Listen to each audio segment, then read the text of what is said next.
টাকা কম সমস্যা না, ভুল সিদ্ধান্তই আপনাকে পিছিয়ে রাখে, টাকার অভাব নয়।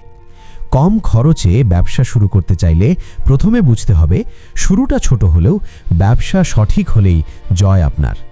আজকাল এমন অনেক আইডিয়া আছে যেগুলোতে বিনিয়োগ লাগে খুব কম, কিন্তু আয় হয় স্থায়ী ও নিয়মিত। সবচেয়ে গুরুত্বপূর্ণ হচ্ছে নিজের স্কিল, নিজের সময় আর ছোট্ট একটি পরিকল্পনা। যেমন অনলাইনে রিসেলিং শুরু করা যায় মাত্র একটি মোবাইলে। লোকাল প্রোডাক্ট নিয়ে ফেসবুক, ইনস্টাগ্রামে পোস্ট দিন, অর্ডার পেলে সরাসরি সরবরাহকারীর কাছ থেকে পাঠিয়ে দিন। অথবা ঘরে বসে ফ্রিল্যান্সিং, কোনো অফিস নেই তবুও আয় হতে পারে ধারাবাহিক। সামান্য স্কিল শিখে শুরু করা যায় কন্টেন্ট রাইটিং, ডিজাইন বা ভিডিও এডিটিংয়ের মতো কাজ। চাইলে ছোট হোম কিচেনও শুরু করতে পারেন। দুটি জনপ্রিয় আইটেম বানিয়ে নিতে পারবেন প্রথম আয়। সব মিলিয়ে মূল কথা একটাই, কম খরচ মানে কম সুযোগ নয়।